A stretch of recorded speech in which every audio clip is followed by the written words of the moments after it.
After World War II, Hollywood movies changed little. Stories and genre did little to please some audiences. However, independent movies did reach out to a mass audience in the 1950s and 1960s. One of these independent movie makers was Roger Corman. Born in 1926 in Detroit, Michigan, Roger Corman had a reputation of making all kinds of movies, from corny B-horror, western, and sci-fi movies that were mostly filmed to 5 to 6 days, to other ones that made more social statements.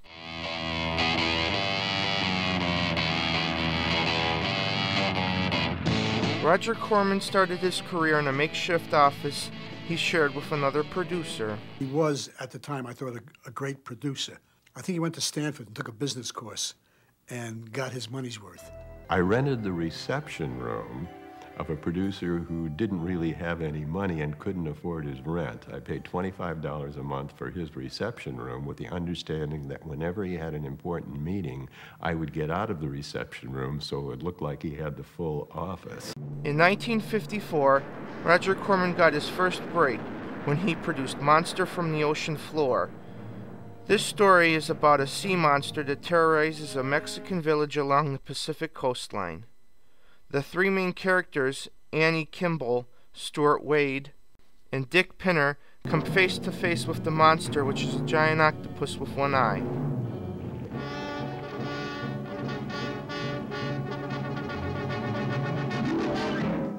Roger Corman's second film as a producer was The Fast and the Furious, starring John Ireland as a man who breaks out of jail after serving time for a murder he did not commit. While on the run, he is forced to kidnap Dorothy Malone, who drives a fast sports car, after a confrontation at a diner. Oh, he's hurt. We better get a doctor. Come on. Where do you think you're going? Mexico. Soon the two start to like each other. The couple then slips into a cross-border sports car race to try to make it to Mexico, before the police capture John Ireland. Pretty soon after this, Roger Corman started to produce and direct a genre that had always fascinated children of all ages: science fiction.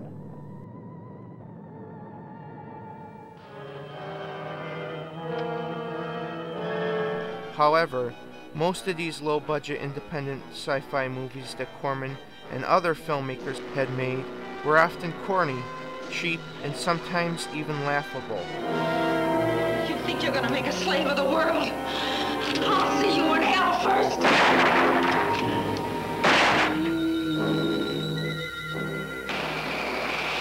I made it possible for you to come here.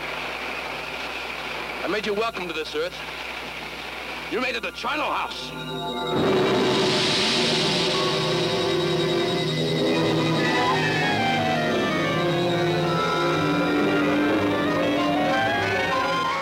At the same time, when Roger Corman was making his sci-fi horror movies, he also was making rock and roll films, a music genre that had started becoming popular with baby boomers by 1955.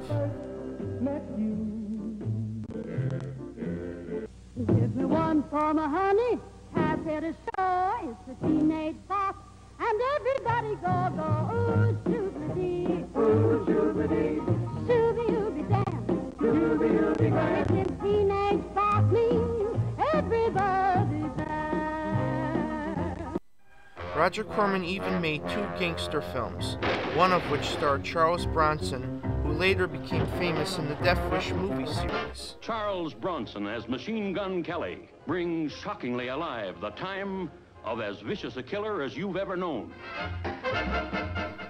The other gangster film that Roger Corman made, I, Mobster, brought the audience into the inner workings of the mob and how they operate.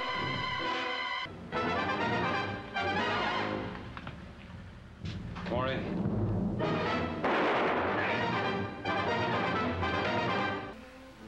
You'll be washed away in the same gutter of blood as all of us. It ain't gonna be the same without you, Joe. Just ain't gonna be the same.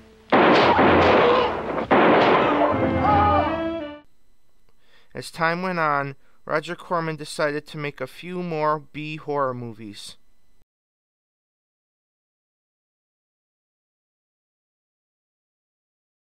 two of which would become cult classics, A Bucket of Blood and Little Shop of Horrors. Oh, take it easy, Dracula. What do you think I'm carrying here, my dirty laundry? Little Shop of Horrors, a movie about a man-eating talking plant, would be remade into a musical in 1986 with Rick Moranis. In Roger Corman's A Bucket of Blood, Walter Paisley is a dorky waiter with no talent who only wants the respect of the beatniks at the coffee house where he works. Nobody asked for your opinion, Walter. You're just a simple little farm boy, and the rest of us are all sophisticated beatniks. Walter has a clear mind. One day something will enter it, feel lonely, and leave again. Too much. After Walter accidentally kills a policeman for having been accused of having drugs in his apartment. Hey, you're gonna shoot me! No! Don't shoot me! Walter, just relax. No, you're gonna shoot me! Now, just relax. No, don't shoot Just me! shut up, Walter. No, you're gonna shoot me! Don't shoot!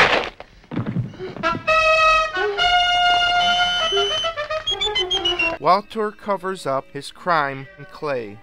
He presents the sculpture to the beatniks.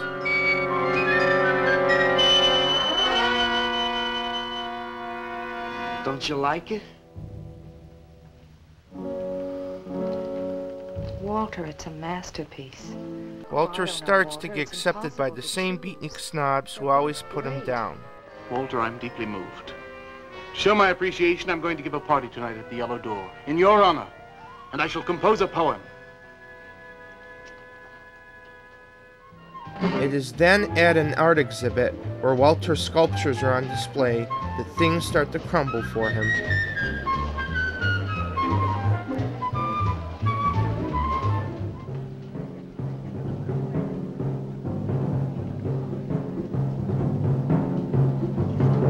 Where you going, Carla? What's the matter? Walter, there's a body inside that statue. Oh, that's Alice. It's all right, Carla. Walter, you stay away from me. Don't you see, Carla? I made them immortal. Don't you see? I can do the same for you.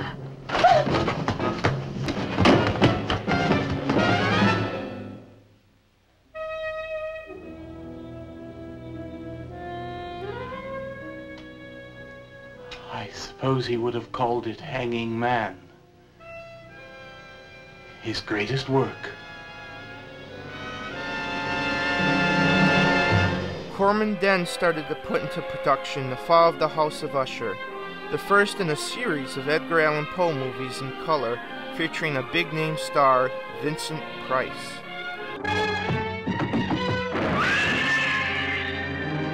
You buried your own sister alive! I did.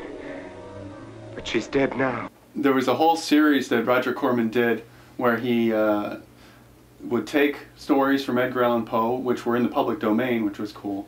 Also, they would incorporate some gothic atmosphere, which was really interesting, and they were doing these in color, and that was new for Corman too. Those elements really made for a good combination of atmosphere, freaky horror in a time when people weren't seeing a lot of that.